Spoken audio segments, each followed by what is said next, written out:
Time for a Buckeye breakdown. Dom Tiberi joined by the one and only Bobby Carpenter, the Buckeye great, NFL great. Now you hear him on 97.1, their podcast, and rocking and rolling. Let me ask you about Ohio State Grambling, 70-0. Now, some of the naysayers out there said we didn't learn anything about Ohio State, that was just practice, a glorified practice. You know what? Let me tell you what. I don't think they could do anything, and there's going to be people that will find a way. I mean, they could be perfect, and they're going to find something wrong. I was impressed, with the way the starters conducted their business. To me, Ohio State looked like the number one ranked team in the country, and I was thrilled with the depth they were able to play, and it was across the board. Heck, they played the backup punter, the backup snapper, the backup kicker. They got a lot of people that got reps in that game. Absolutely. And so when you play a game like that, Don, there's a couple things that you're looking for. Number one, you have a clean game. You want to look efficient. For me, that's the first 4 drives. How do you look coming out of the box? When you sit there, you watch the offense, bang, bang, bang, 4 touchdowns, you feel good about it. How's the defense look? There was a little seepage at times, but it was a defense that looked effective. They got a defensive score. They got stops. Their tackling was pretty clean for the most part. It wasn't a perfect game by any stretch, but whenever you play a game where the talent level is so different that you're grading against yourself, and I will tell you this, these coaches grade almost more difficult in a situation like that because Ryan said they're not in a race with anybody else. They're in a race to improve. And so they're going to base you upon what they think you can do. This isn't Texas where, you know what, you took a bad step, well, you still won the play. It's okay because you're going against probably another All-American or NFL caliber player. Against Grambling, probably just about everybody on that Ohio State 85 scholarship roster could go to Grambling and start. So you're seeing better competition in practice. The team was on the schedule. You play who's out there. You do the best you can with it, but you want to look efficient as well. And in my opinion, Bob, there was no question they look like a world beater, like the number one ranked team in the country. I mean, they did not play down to their competition. They didn't, and that's the way you come in. You want to be efficient. You want to start fast. You want to do all of the things that you need to do to go get a victory. And I know people complain about the game, and they're like, why were they on the schedule? And as if it's Ryan's fault, number one. Listen, the coaches don't make the schedule. They show up and they play it. A lot of these games are booked 3, 4, 5 years in advance. I'm not a huge fan of playing FCS teams. I think you can do a fine job. You want to play some teams from the MAC, play teams from the Sun Belt, play some teams locally. You got Ohio University coming up this week. That's going to be great. There's going to be a lot of intrigue. People are going to be excited. You can throw Toledo in there. You want to throw Ball State, teams from the region. And if you're going to pay teams $1 million, pay teams in state. Keep those dollars local. Have them come up. Ryan talked about how big of an opportunity that was. But Grambling being out there, it was just on the schedule. You had to play the game. And let's be honest, though, they played the number one team in the country to start the season. And so people forget that, I know, after a week. They've got OU and then a bye week. So it's going to seem like they've been in kind of witness protection for 3 weeks. But once they come back out of it, they'll go to Washington, and all is well that ends well. All right, let's talk about this week. And you mentioned at Ohio University, a program that's near and dear to your family's heart. I know you guys, some of your family members love OU, and they're coming up here. And let me tell you what, this OU team, folks, don't sleep on them. They just beat West Virginia. And their quarterback, I was watching him, this Parker Navarro. Yeah. This guy is a throwing machine. He's thrown the ball very well in 2 ball games. They had the pass going against what, but he's also their leading rusher. This is a dual threat guy. So if you haven't watched Ohio University, he was there last year with them. This is the defending MAC champions. So they're not chopped liver. I understand now that in the NIL era, you look at a team like Ohio University, when you win it, Dom, a lot of guys are going to get rated. They're going to go to bigger schools. Heck, Will Kazmarek has been here for a couple years. But Parker Navarro has been there for a couple seasons. He's really good. When you think of him, think of Johnny Manziel. Not the guy who was with the Cleveland Browns, but the guy you watched around running at Texas A&M. Maybe not the biggest guy you're going to find by stature or by frame, but he's got a good release, he throws a good ball, and he's really fast, and he's very athletic and weaves around. The guy is fearless. So this Buckeye front 4 and the linebackers behind them are going to have their hands full trying to corral them.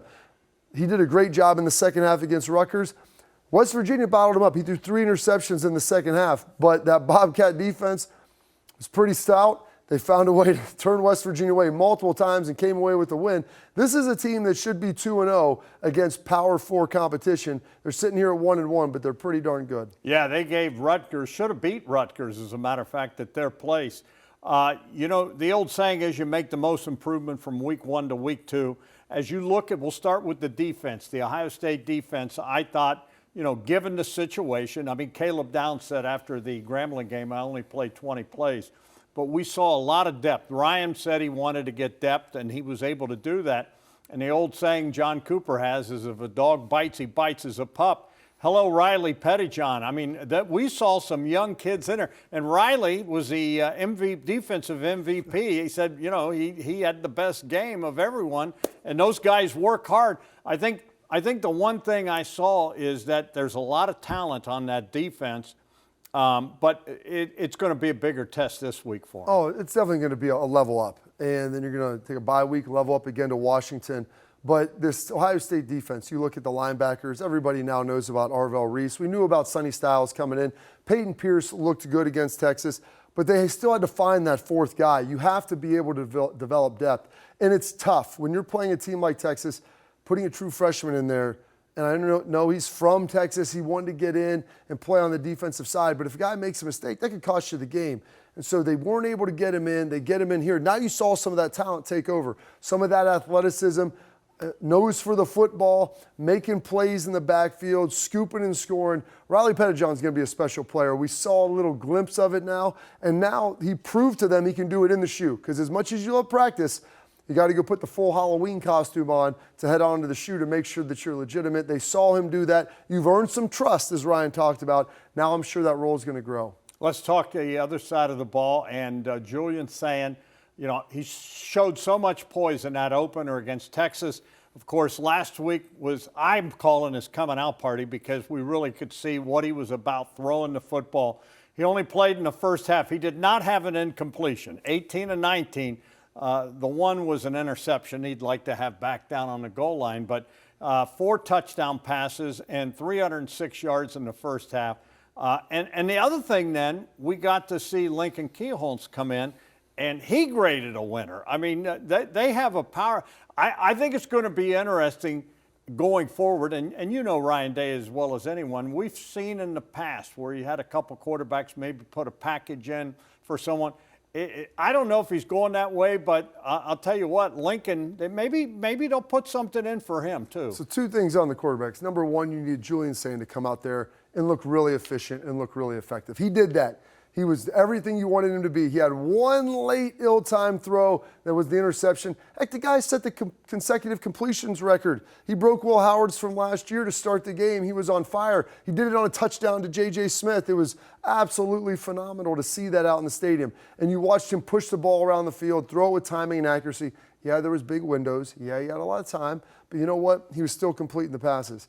Then you get to see Lincoln Kielholz come in. And this was the question is, how much was he going to play? Because you want to get Tavian in there as well. And I think Lincoln will get a chance to play this week should the opportunity arise. But you have to get him ready to play. He hasn't really played a whole lot since that Cotton Bowl a couple years ago. He's made some strides because here's the thing. You're one play away from getting Lincoln Kielholz in this game. He's got to be ready to go. You saw and felt really good about what Julian was able to do. Now, if you can continue to grow these guys through these next couple weeks, I think then you'll be able to feel a little bit better about this quarterback room. Last thing, let me ask you this, because you know when you're Ohio State, you're going to lead the parade. And the old saying is when you lead the parade, you're going to catch tomatoes. How hard do you think it is, though, in today's day and age, where you have everybody looking to get clicks and you have people taking all these wild takes and saying this and saying that?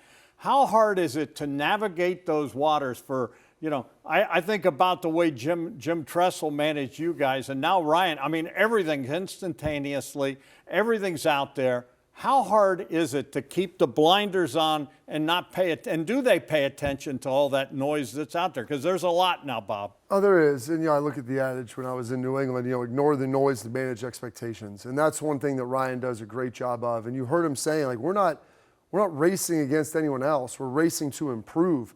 And when you use that internal barometer, like, and they read a book, Chop Wood and Carry Water, in the offseason. We're going to surrender to the process, do everything the right way. And if we do those things, the outcome and results take care of themselves. And so he's been able to do that. They're going to continue to keep that tunnel vision, keep those guys focused up. I think they'll be fine here for the next couple of weeks. But does Ryan listen to it? Does he address the kids? Like of the poison that's out there? I think you probably mention it here and there, but you don't ever want to live on it. So there might be a mention here and there of some of the subtle things, and maybe he keeps that internal. I don't think he ever talks about that publicly because you don't want to ever have a distraction and have people being asked about it. Everybody hears everything, and the question is, can you hear it and then ignore it? And that's what these guys are as good as anybody at doing. He's the one and only Bobby Carpenter. Check him out Monday through Friday. Morning Juice, 6 to 8 on the AM 1460, the FM 2 as well. And we're also on YouTube and 10 TV Plus. And you keep it on 10 TV, 10 TV Plus, 97.1 The Fan. Ladies and gentlemen, there's no better Buckeye coverage anywhere. He's Bobby Carpenter, and I'm Dom Tiberi.